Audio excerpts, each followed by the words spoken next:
Good afternoon to all. Thank you for being on time. So after this great morning, we have a very dense afternoon with the second keynote lecture. So I will very briefly introduce our colleague David Nash, and we are extremely honored to have him today because, as Michael and Aziz told you in the morning, is really one of the very leading scholars on blasphemy in the world, and his presentation, of course, his lectures, is well awaited, and I think for us it's a great chance to have him today. David Nash is a professor at Oxford Brookes University. He has taught 19th and 20th century British history, not only on religious topics, but also on crime and other things. So he has a very broad spectrum of knowledge. And of course, you may have read, and I have read two very important books on blasphemy. The first was published a little bit more than 10 years ago. It was Blasphemy in Britain and America, 1890, 1850, 1930. And more recently, of course, and Aziz mentioned it in his own lecture, Acts Against God, a short history of blasphemy, where you can learn a lot of things about the history of blasphemy and even a point of view on more recent affairs. So I am absolutely delighted to give the floor to David Nash for the second keynote this afternoon. Thank you so much, David.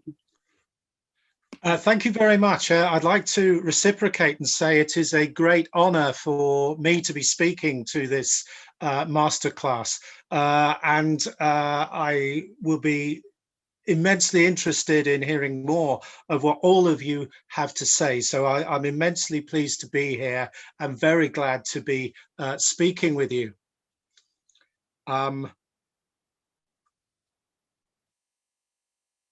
just about to share my screen, hopefully.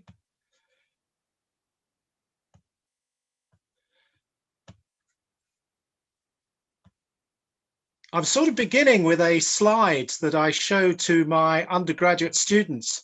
And as you'll see from the very first entry, it indicates the very, very problematic nature of trying to define blasphemy. And we had several goes at this this morning. And as you'll see, it's not always conclusive. And we could basically spend a whole day simply with the definitions. But this is just to indicate how, as a historian, I wind up simplifying what's going on in blasphemy incidents, and blasphemy also as a concept. And sometimes it's quite useful to think about those two separately. So just tell you roughly what I'm going to be doing today. I'm going to be talking about how definitions about what the subject's about, drawn firstly from different disciplines, and then secondly from the historiography, how these contribute to helping us to understand and pull blasphemy apart, that we might analyze it more effectively. And finally, I'm going to be talking about blasphemy in some real life encounters, and to talk to you a bit about the things I've learnt from advising governments and observing contemporary reactions to blasphemy, because at various times in my life I've advised the British government, senior politicians in America, in Australia, the European Commission, and most latterly I was quite closely involved in advising both NGOs and senior officers of the Irish government about the recent repeal of their law, or certainly leading to the recent repeal. And I hope this is going to be valuable because it's vital for us as thinkers and those who influence societies today, and very much in mind with all of you PhD students and postdocs who are involved in this masterclass, those who are going to influence what happens tomorrow. So let's move to the disciplines involved in investigating blasphemy. First of all, I want to talk about legal history, and I put in brackets there C. Right, just to indicate what was in 17th and 18th century Netherlands and Germany, what was considered a viable punishment for blasphemy. As it's fairly obvious, this is full of shame punishment as a motivating factor. And the miscreant was intended to attend church dressed in this barrel-like contraption, although quite often I cannot help thinking this was more of a punishment for the people having to sit next to him than he necessarily himself. But what do legal historians do with blasphemy, and how do they indicate what we should be thinking, lines of thought they create? Well, they're very anxious to alert the current profession of law to various pitfalls. They're keen to establish precedent. And in England, this is generally about the primacy of common law, which is the law designed by judges. And what's very interesting is there's a particular event where one of the civil servants in the English Home Office reacted to being told that blasphemy is an anachronism, because he said, no, it fits in perfectly with the way the English common law thinks, because it moves with the times. English common law is organic, and if something is blasphemous, then prosecutions will be brought and the judge will find these things blasphemous accordingly. So what is useful here is this indicates that the law can be thought about organically, even by senior civil servants. Lawyers also discuss the issue of intention, or mens rea in Latin, and indicate questions about, can these things be proved? Can you really prove whether a blasphemer intended to offend, and if so, offend as deeply as they appear to have done? And this is also important because people who've transgressed established Western histories of politeness and offence must obviously be doing it deliberately.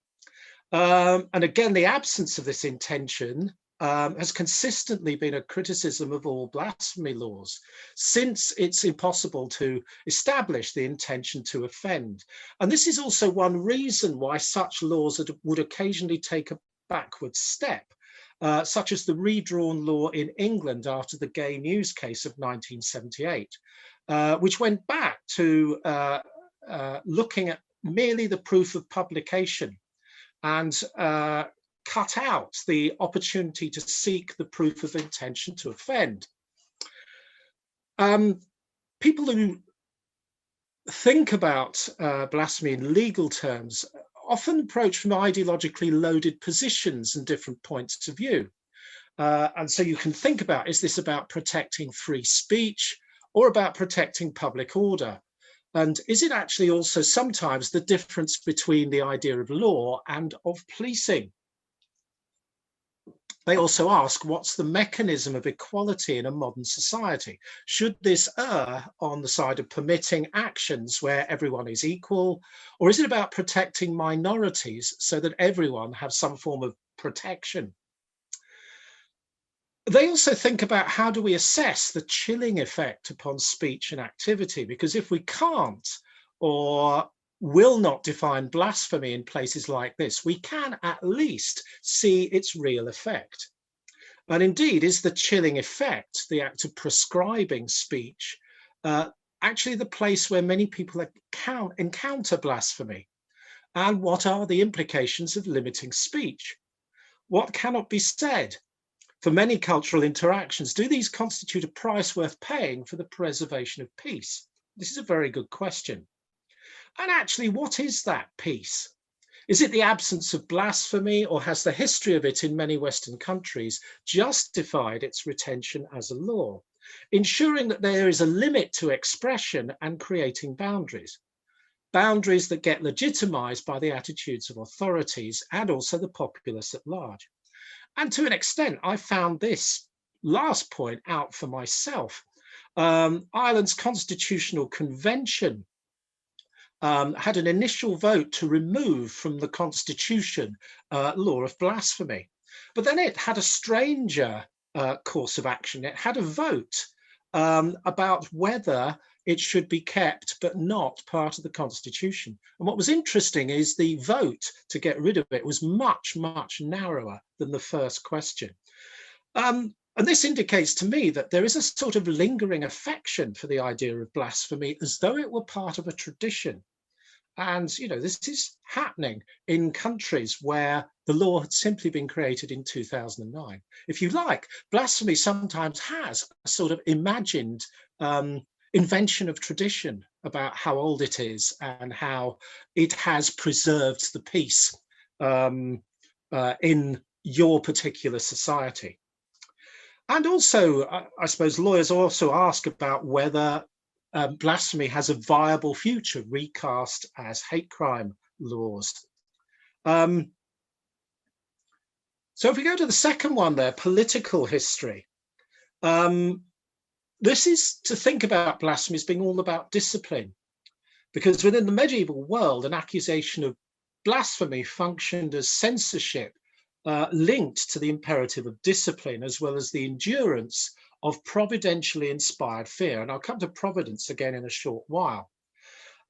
This providential fear gets demonstrated by campaigns by late medieval monarchs to protect their regimes from divine harm.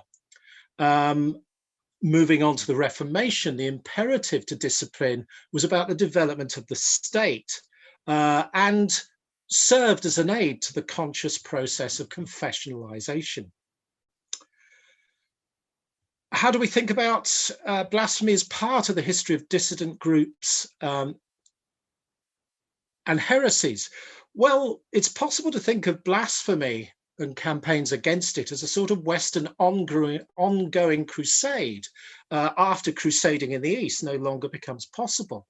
And certainly there are some historians who've worked on the history of confraternities in the very late medieval period, have found these people sent out into the local community to detect all sorts of forms of religious and thought aberration. And in many respects, if we look at places like England, and other parts of Europe, attacks on later Lollards, Anabaptists, Ranters and Quakers in the 17th century are really part of this particular tendencies. And also security becomes very, very important. And if you like, security and the laws meant to protect it is also part and parcel of the attack on Thomas Aikenhead that Aziz mentioned earlier in his particular talk.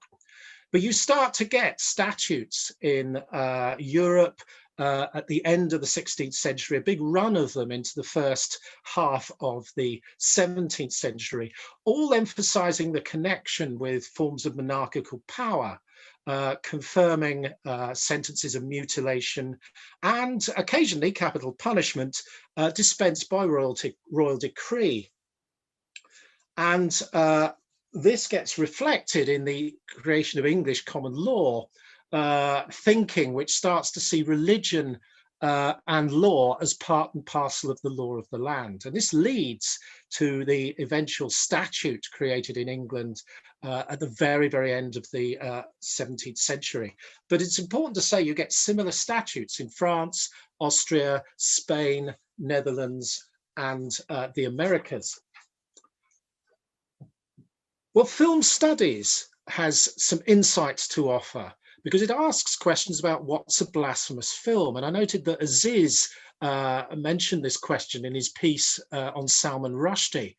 And again, you get a lot of discussion about intention. And this is quite crucial, I found, in a comparison between Martin Scorsese's Last Temptation, which was produced by someone who was religious and was reverentially religious, albeit it had a different reading of the Gospels. Compare this with Monty Python's Life of Brian, which was not. And you cannot easily map reactions onto these two films in a way you might expect. Film studies also asks about what are the thought processes of censorship and self-censorship. Python was very important in censoring itself. And if you go on YouTube, you can see, interestingly, the various scenes which didn't make the final cut on the grounds that they were advised that this would make their films obviously untenable in any regime that was about censorship, enacted censorship. But also I did in the fact that Aziz mentioned the idea of enchantment, and the enchanting nature of film is quite, this endures in a way nobody expects novels to do. And again, this was brought home to me when I made the mistake of going to a conference, and I went to one session on religion and film.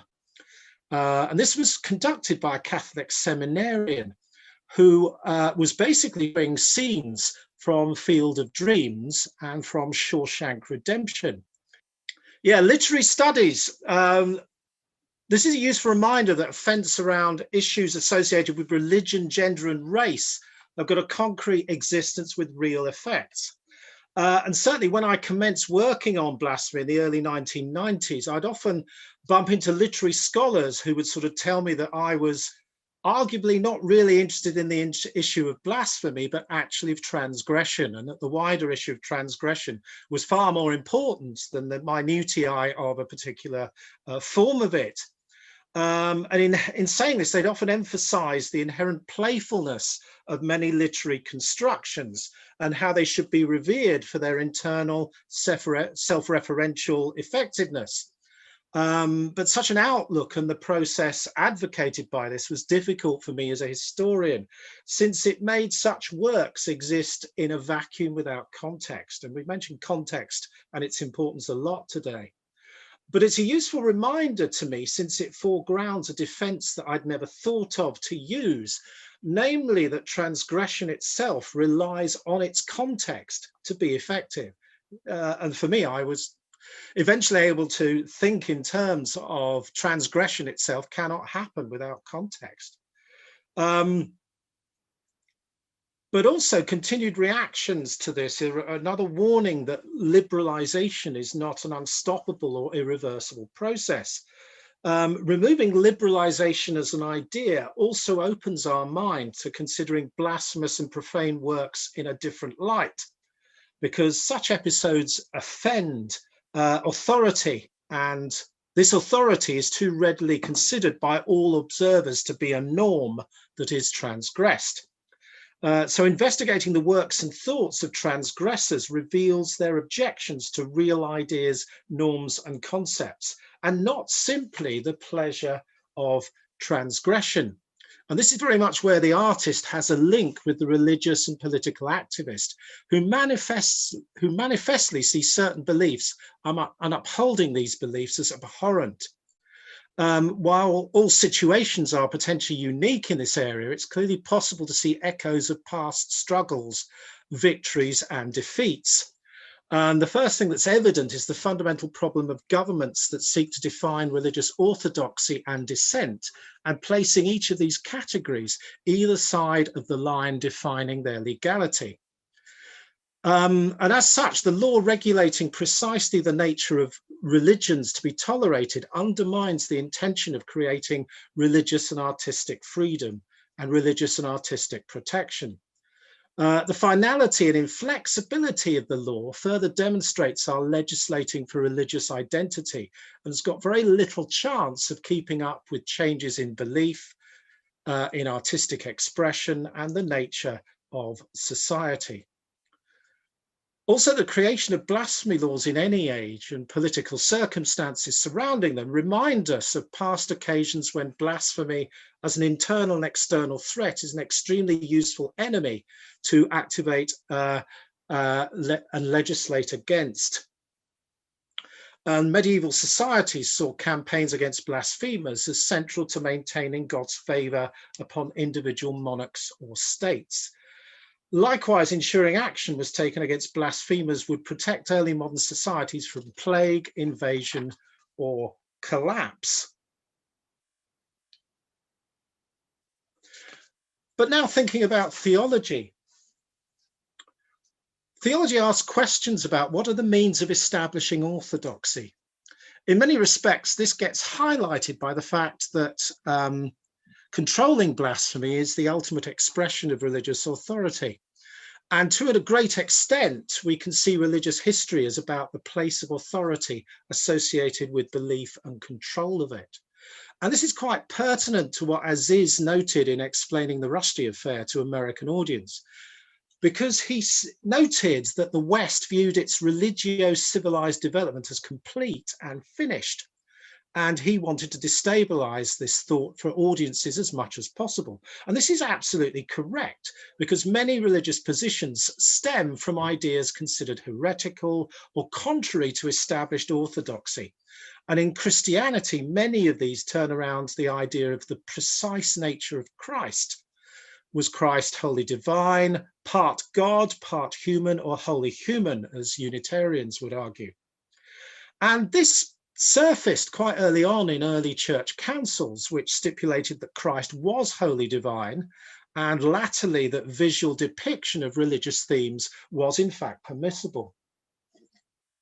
And in these church councils, it's worth noting that political rulers, initially Constantine, took a special interest in an outcome that created the concept of the confessional state.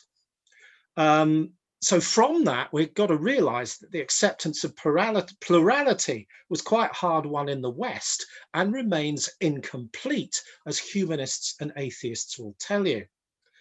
Aziz also told us that the questioning from his American audiences, and far too many of us elsewhere in the West, saw and still see the Arab world and Islam as monolithic entities in which consensus is reached by overwriting dissident ideas.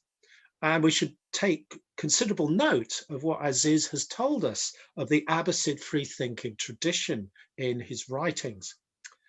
So both the Western experience and of Islam arguably can now think in a united manner, noting that they have a history of religion and blasphemy as a struggle for authority.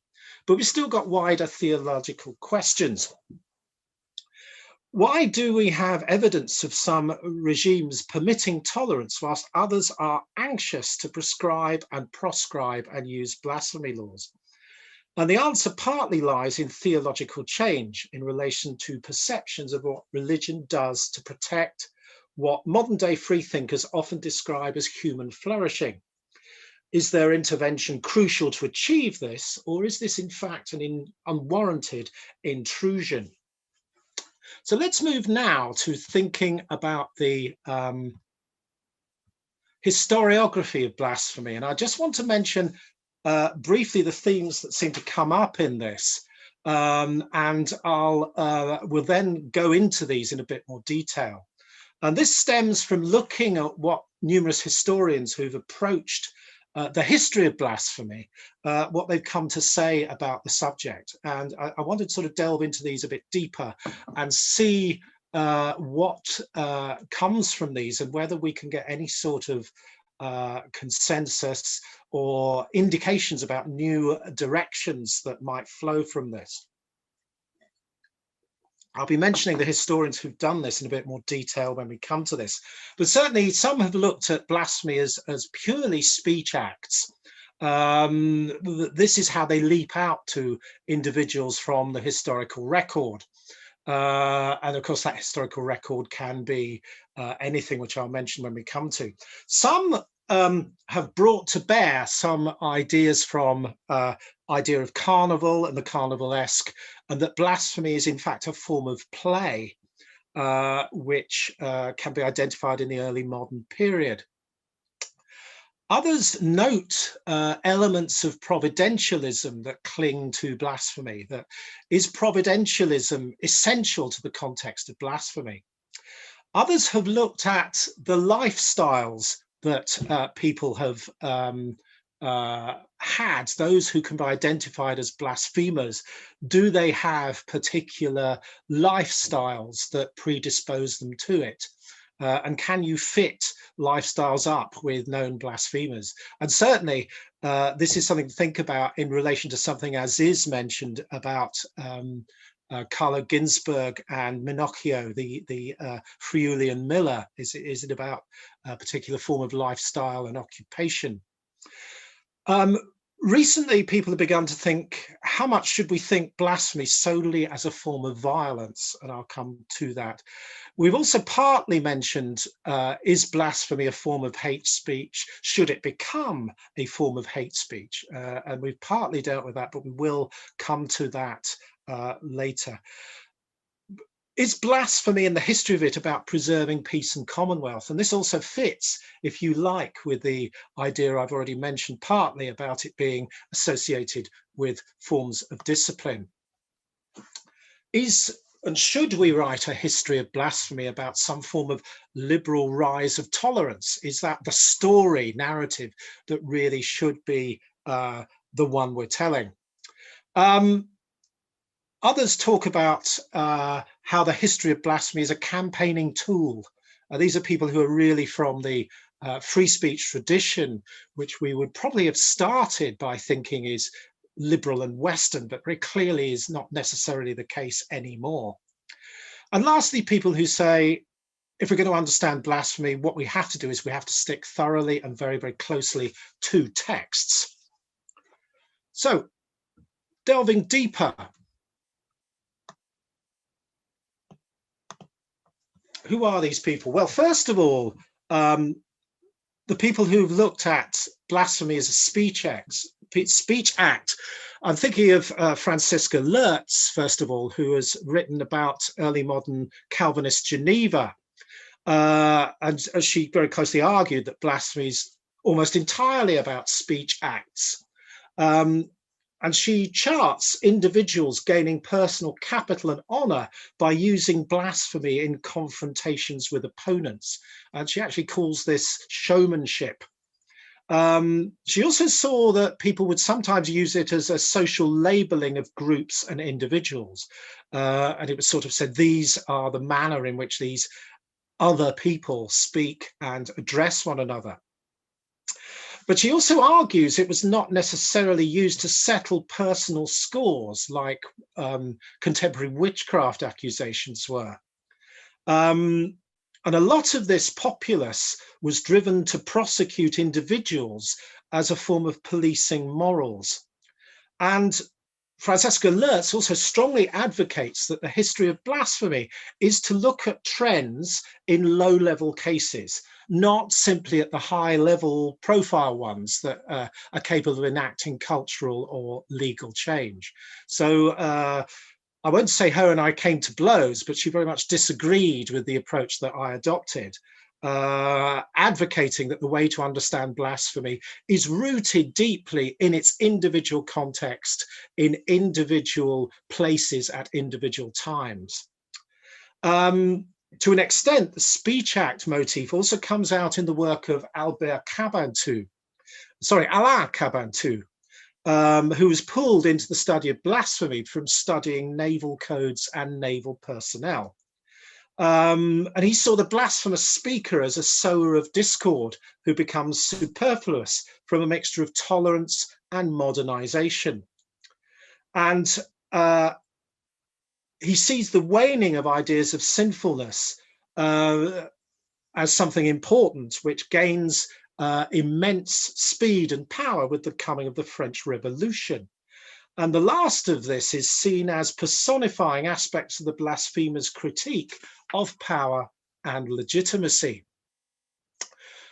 Moving on, the idea of play of the carnivalesque comes from the work of Maureen Flynn, who wrote an important article on Spanish early modern blasphemy, because she saw it as something imaginary for Spanish Catholics in the past, and that blasphemy may have been one of the few escapes into fantasy that remained in the psychic life of adults in this period of authoritarian religion. So by hurling insults at God, either by denying his existence altogether or by condemning the way in which he'd managed the course of human events, men and women who were caught in anxious situations could strike back at the source of their pain and assert mastery over their condition, however briefly. And immediately, some of this makes us think of Bakhtin and of the Rabelais that Aziz invoked in some of his writings. If we move on to think about the fall and rise of providentialism, this is an area that I've also been involved in myself, in noting the providential language used by people who are fearful of blasphemy and involved in blasphemous incidents. And certainly I've noticed this in the early modern Netherlands, in numerous incidents. But it was intriguing to notice this in evidence given to the Home Office in England in the 1930s, and surprising to see this when I gave evidence to the House of Lords Select Committee in 2003. I got a chance to look through all the written evidence of this, and this showed a sort of continuing motif of English exceptionalism preserved by the monarch's sacred oath, preserved by our blasphemy law, and preserved by our distance from Europe. We may notice something fairly modern going on there as well. But equally, writers like Elizabeth Belmar also thought about providentialism used in the past by French monarchs to justify or to celebrate their victory over military enemies. And Venice would quite regularly have purges on blasphemers when it was aware that plague was liable to visit it from further east. So providentialism is a very interesting way to think about this. Lifestyle, I've also partly mentioned. Albert Cabantu spoke about how sailors, itinerant individuals, particularly carters, people who move from place to place, people who are not rooted in their community, get known notoriously for being blasphemers.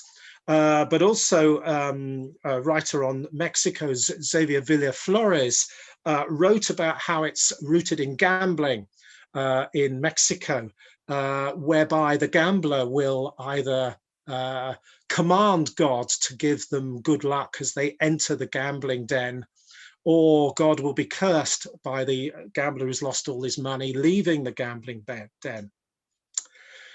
Lately, I've also been involved in a conference, and what's going to be a subsequent book very soon, thinking about blasphemy purely as violence.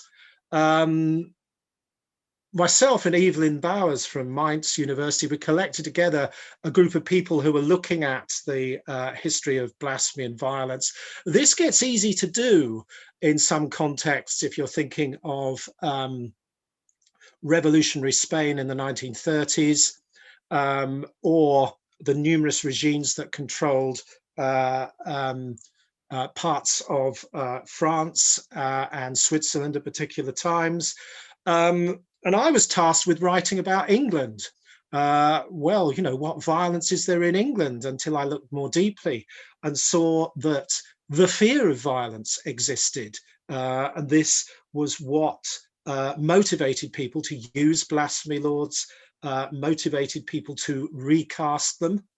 The imagined harm that England might suffer if you let slip the power of your laws and of your established religion that has protected you from the turmoil that occurred on the continent in the 19th and late 18th century. The fear of those things happening was capable of making one think about violence in some very, very deliberate ways. I've also been involved in thinking about blasphemy as preserving the peace and commonwealth.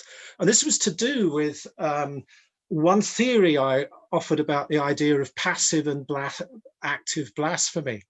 That if we go back to the medieval and early modern period, people expected society and authority to step in and prevent blasphemy from happening.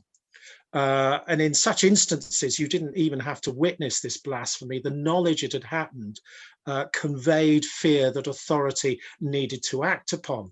And what I argued was that once you get the forms of enlightenment and collectivity that, as is suggested, start to happen in the West, you get the arrival of an active blasphemy, where authority starts to withdraw from being involved in blasphemy prosecutions. They start to say to individuals, no, I'm sorry, it's your concern. If you're offended, you have to use the law. And I've always been very interested that if you think of Norbert Elias's civilizing process, he talks about the law always starting, the law and the state starting to take over the use of the law against miscreants. And that the history of blasphemy and law is the very reverse of this, that the state starts with it and then withdraws, saying it is the role of individuals in the West.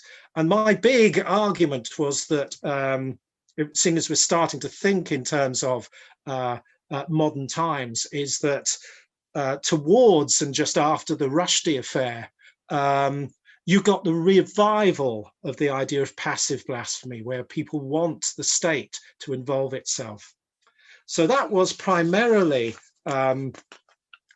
what I was thinking about in terms of preserving the peace. But also, if we think about the idea of a history of the liberal rise of tolerance, I'm thinking primarily here of the big book written by Leonard Levy, which really held sway for many, many years. And he rests his trust upon reasonable people and the ultimate creation of reasonable people. And in a sense, this is a very Whig and modernization theory approach. And as we know, history has partly proved this to be quite naive, because the improvement in inverted commas of people is not passed on in any plausible sense if we look at the history. And we also have to think about this idea of the ultimate creation of reasonable people also removes them from their context in a quite unrealistic way that doesn't make too much sense. The campaigning and crusading approach, which is one very good history of this, written at the very start of the 20th century, was by the atheist Hypatia Bradlaugh Bonner, who was obviously a campaigner for blasphemy repeal. And she used shock to terrorize liberal early 20th century consciousnesses of the depths of cruelty and meanness to which intolerance can sink, as she called it. It was very much a statement of the liberal position, arguing blasphemy is intolerant. But there's also a clear notion that the application of the law is dependent upon context and the temperament of individuals who prosecute and preside over such laws. And again, this was in a strange way, an attempt to indicate that these laws are not always statute ones. They can be very organic and used in a discretionary manner. Richard Webster was someone who also replied to the Salman and Rushdie affair, writing a short history. He wrote a Western defense of those criticizing the actions of Rushdie, and also begged Western liberalism to stop being militant. And he offered a defense of what he termed Islam and Muslims. But in doing so, he also recreated the monolith that we've been trying to pick apart. This has obviously been reflected in some of the things we've been saying today. But there's also recently emerged the argument about the historically proven value of self-restraint. And this has been put forward by Durara Timoteos Gubo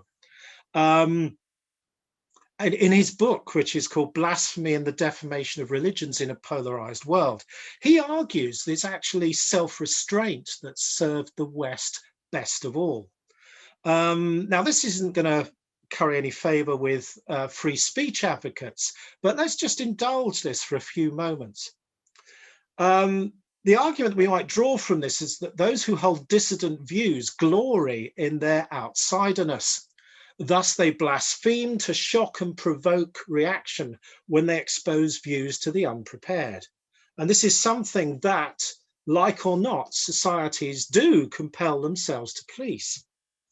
It's fine to communicate such views behind closed doors, an echo of Voltaire saying only such things should never be shown to the servants, but speaking to them in a public manner deserves what it actually gets.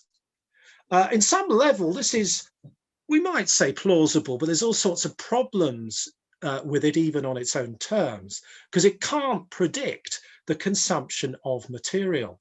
The gay news case, Poem and Cartoon, which was prosecuted, appeared in a gay newspaper solely for a gay audience, yet it was sent to one of the leading moral reformers of the period, and as we know, there was a court case about this.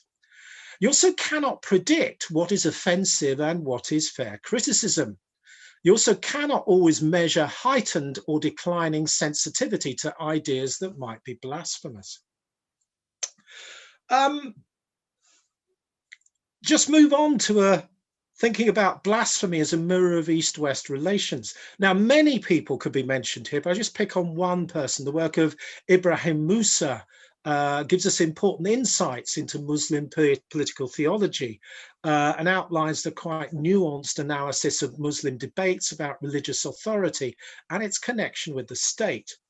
And in particular, he reminds us of the different thought processes that are at work within different approaches to blasphemy as a threat. And very quickly, our polarization of sacred and secular tendencies is shown to be simplistic, as in any sense of Islam as a monolithic religion. And indeed, we've dealt with some of this. And he alludes to incidents outside of Europe. He's also critical of the context of some European blasphemy cases. And he notes how criticism of Islam went beyond criticism of religion to embrace concerns about immigration, and that freedom of speech can sometimes be merely a one-way street, with Western values highlighted for special protection. And if you like, this is someone speaking the mirror image of some of the things Aziz was saying this morning. But moving on now to think about textual reading is essential. I've already mentioned Webster, but also David Lawton wrote a big book that he simply called Blasphemy, which was really seeing about how events can only be properly unpacked and properly, in his words, felt by members of modern society by investigating the texts and eventually the images. He wrote initially about texts, but then about images. He basically starts to argue that community, quote from him is, quote, community, even more religion, is blasphemy's core.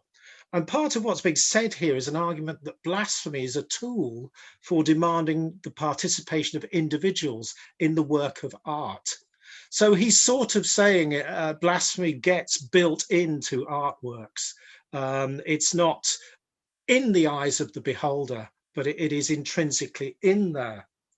And Lawton argues they are a challenge, or they force audiences to rethink their conception of things such as evil, hate, belief, and religion. And thus, in a world where law and tolerance drew religious belief down to the realm of the personal, such works are opening up public space in which issues might once again become discursive and debated. And he does suggest people like Salman Rushdie as a post-colonial interloper, as he sees him, into two cultures, and someone like Theo van Gogh, with the interaction with the work of Ayaan Hirsi Ali, provides stark evidence that identity politics is at the root of Lawton's conception of recent blasphemy incidents. And these incidents are about conflict, but again, they're also about the unease lying close to the surface of communities who write their own history without being prepared to face what he calls their own night terrors.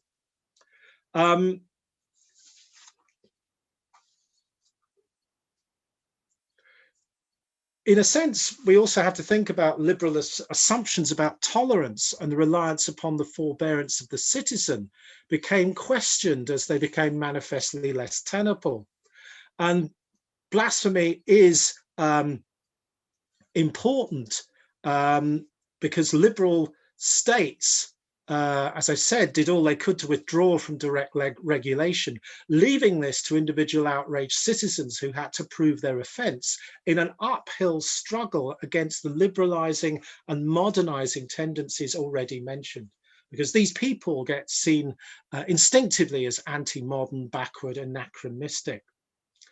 And I've already mentioned how this is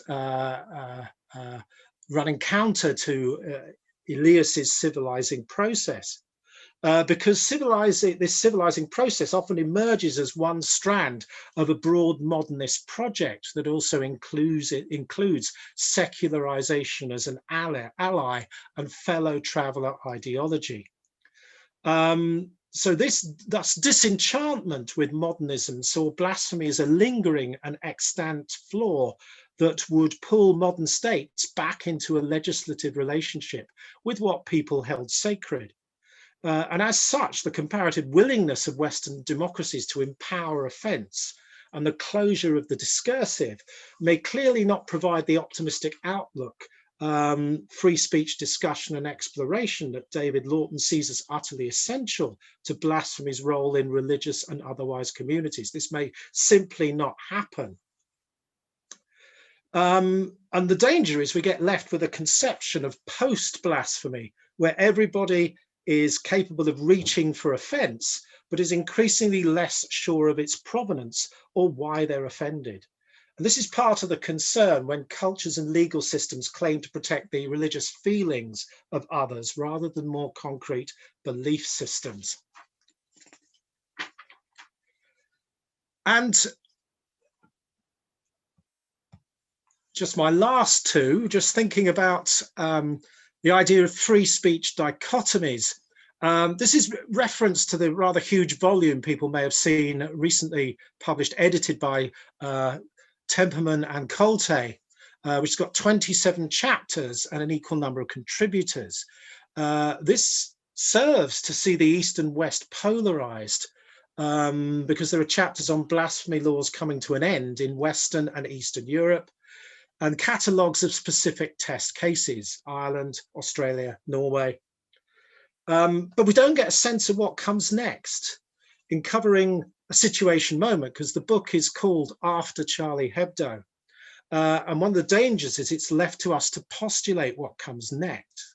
Now, this isn't the book's fault, but we do get questions from this. Are such laws gone forever? Secularization says yes, but attachment to religion is not the same as attachment to the preservation of morality and respect. Moreover, religious feelings in the West have become, in some places, so inchoate that offence can arise quite unexpectedly from strange quarters. Steve Pinkerton, in a recent book on what he called blasphemous modernism, notes that the Rushdie case did not make beliefs change. Religious and free speech arguments get advanced undiluted, as were ones about post-colonialism and Occidentalism. Indeed, also about the idea of a Manichaean universe. And this talks about the novelist's imagined worlds, perhaps irritated, creating mundane, predictable ones, not where free, unfettered imagination reigns, but closed and monolithic totalitarian ones. So, I will unshare at the moment, hopefully. What I want to do now is to talk a bit about some of the real life situations I've encountered in advising people about the issue of blasphemy repeal in numerous states. And I just put these down really as a series of things I've learned. One of the dangers of the search for multicultural equality is a sort of shortcut lead to blasphemy laws. And this is indeed how Ireland's new law created in 2009 happened. They tried to pass a law which made blasphemy multicultural, and they created all sorts of problems with this. The other thing I've learned that's very important is that lay people are very often more ardent in seeking to preserve blasphemy laws. And often they maintain a quite sneaking suspicion that their clerical hierarchy will compromise and sell them out. There's also a groundswell of opinions that blasphemy laws are actually a part of cultural heritage, and this can be hard to shift. And as I've said, I encountered this in Ireland, but it's scarcely the only place that I have encountered it. There's still, as I noted on the way through, a lingering fear of providentialism if you get rid of it, even if this is potentially now of a considerably secular kind. The other thing I've discovered is that governments are frightened, they are frightened of supranational bodies and individuals that try and tell them they shouldn't allow blasphemy laws. And I've sort of witnessed the various organizations within the United Nations, the European Union, the European Commission. Many times I've seen the Venice Commission quoted at people. And I've also seen them used in conjunction with each other. And they do have considerable impact. Governments are frightened of them. They at least have to answer the accusations put to them. And I also had experience of working with Heiner Bielefeld, the UN Special Rapporteur on freedom of religion. I also discovered that if you're in the market for getting rid of blasphemy laws, to get things moving and changing, the best route is to talk to civil servants, both junior and senior, because they far more readily see the issues throughout the 20th century and back into the 19th century. They've always basically held the reins of hothead politicians and ministers, and regularly have prevented governments making fools of themselves. And in the case of Ireland, in the last few years leading up to repeal, they've been trying to play down, mitigate and nullify the decisions of their politicians. I've also discovered that routine censorship happens far more regularly and under the radar than many people realize. And from talking to people involved in humanist and atheist NGOs, the number of times they have been told off camera and off microphone what they can and cannot say before the program commences is far more widespread than you might realize.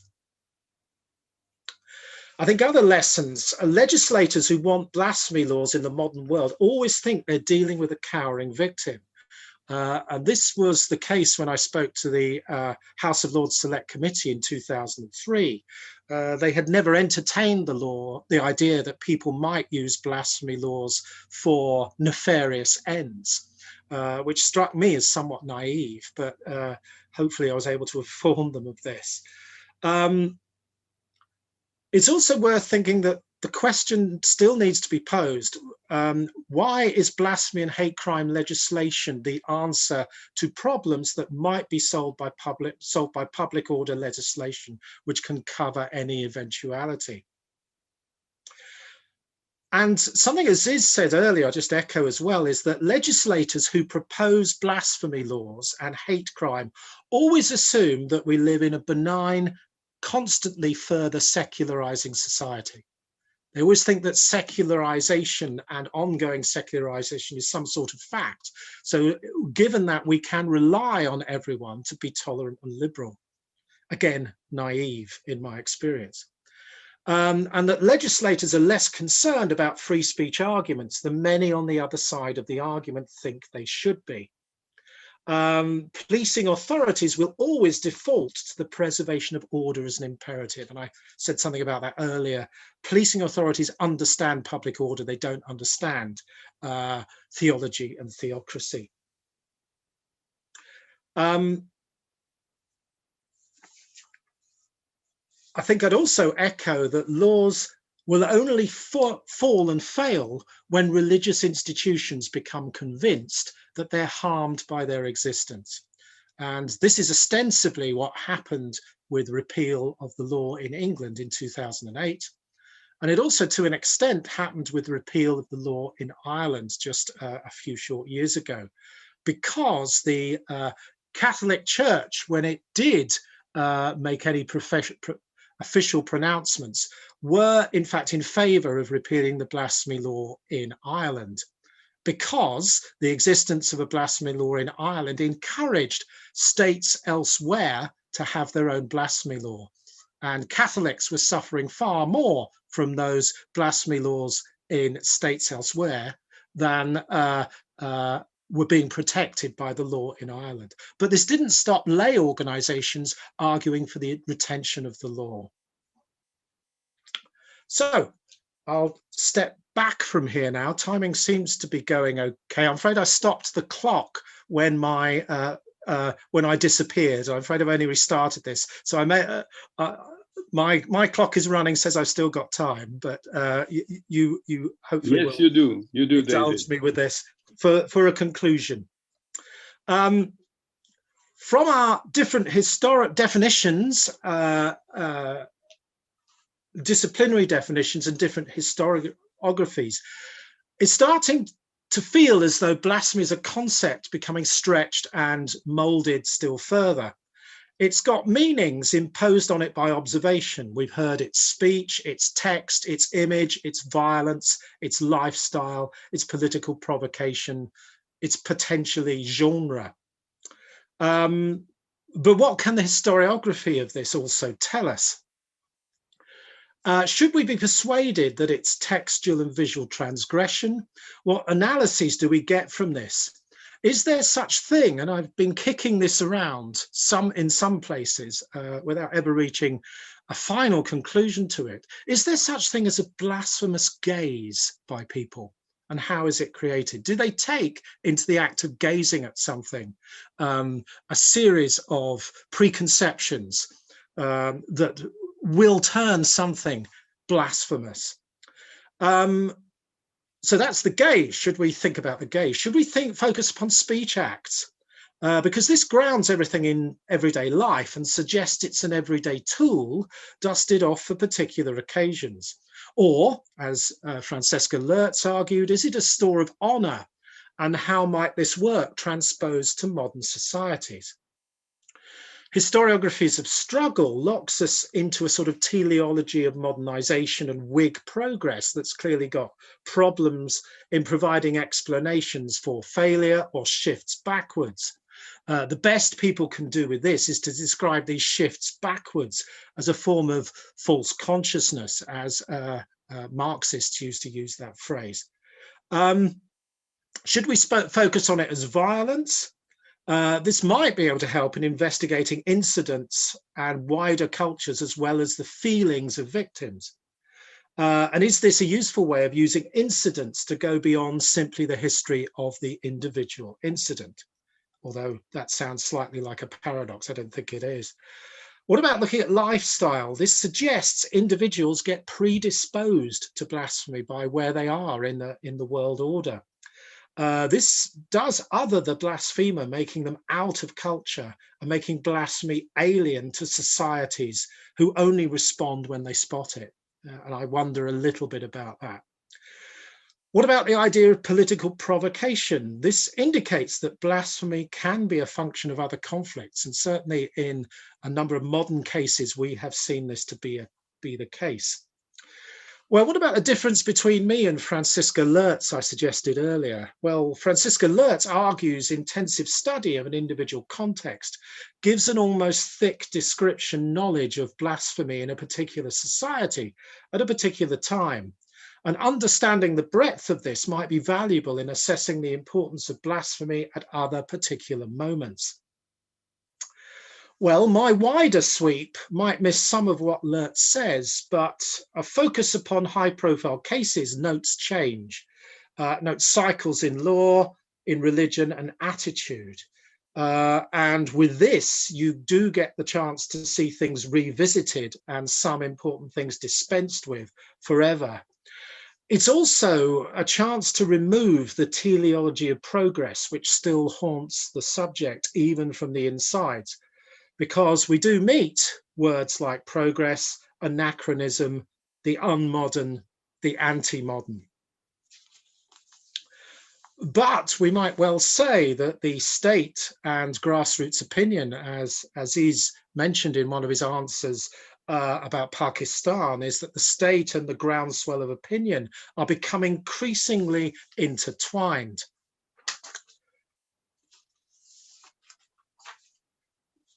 So,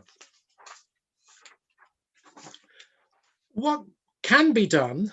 I sometimes do think about how can I put forward suggestions about how we might rectify the problem of blasphemy, and I'm very unsure about some of these, but this is just the way some thinking of mine goes. You may profoundly disagree with it, or you might find some kernel of insight in this, but thinking about pulling us out of the situation, because the situation we're in is that if we leave things where we are, the religious talk about being fearful and unable to enjoy their religious belief, and they make themselves the victims of popular culture. But on the other hand, we've got potentially a climate of fear from artists, writers, and those that express opinions, whereby material that might offend remains unwritten, unspoken, or not created. And it's important to remember that such opinions are not always flippant, and that's very, very important, because it's easy to dismiss them as that. So what can be done? Well, first of all, I think we need to think about what laws are for. I noticed when I was reviewing a document intended for the United Nations that many commentators on Sharia law were adamant that the law was directly linked with their conception of God, though to criticize the law was to commit blasphemy. And this is akin to the 17th century idea of blasphemy being part and parcel of the law of the land. I think it's important not to let the definition of blasphemy slip into defense of the law. Laws are made to help people live together, even if it's sometimes uneasy. And they're made by men and women, even if some consider them inspired by God. And laws cannot remain beyond criticism. And in 1745, the deist Charles Blount suggested that the laws are the summative opinion of the virtuous and enforced by them. And I think this is important to remember. We might also find ways to ask and hope that religions reflect upon their own history of the discursive elements of belief. And what's the function and purpose of religious tolerance? They've got to ask both those questions. For whom is intolerance intended, and when is it appropriate? And we need, quite urgently, an engaged and engaging history of this. And let's think about a way of examining this. Think about how the Christian idea of Christ has been debated over hundreds of years. And we can see numerous approaches to this. Back in the 17th century, Socinianism and Unitarianism caused these problems. And Unitarianism, as we know, was only allowed, given legal recognition in the 19th century. And in England, so someone argued, technically only in the 20th. And we can see this written large by the number of different Christs we've seen portrayed in the 20th century, whether in cartoon, whether in book, whether in novel, whether in film. Think of Zeffirelli, Mel Gibson, Dennis Potter, Mikos Kazantzakis, Martin Scorsese, and even perhaps the Gay News portrayal of a sexually active homosexual Christ. Once the humanity of Christ becomes a recognized possibility, there are those who might argue they're simply filling the gaps in the four accounts offered by the Bible. Now, closing down the freedom to debate such issues will take us back to what I described as the passive blasphemy model, and a model of passive religion alongside passive blasphemy, where even religious ideas, let alone secular ones, are accepted without question. So religions of the book, I think, must remain discursive, and attempts to stop this process must be resisted. A historian can always tell you that the idea that religious orthodoxy was the norm is very much an elite history written by governors and theologians, and it's almost a lie. Belief has always been diversifying, and the resultant variety and autonomy people of faith and no faith have cannot be rescinded. And last of all, the original offence of medieval blasphemy was an accusation of individuals taking on God's powers or ascribing them to another part of creation. And this is very much from a time when people very much feared their God. And to think this through, this rather implies a remoteness from conceptions of God and from God himself, if you happen to be a believer. And I just wonder how far modern Christians and Muslims would actually find this remoteness from God somewhat strange and very, very odd indeed. But we also have to remember that beyond this, the link between blasphemy and medieval providence persists well into the 20th century, and it survives into concerns about the nation state. And as long as blasphemy provokes fear of various kinds, freedoms will be conditional. And it is up to us how far we are prepared to accept this. Thank you.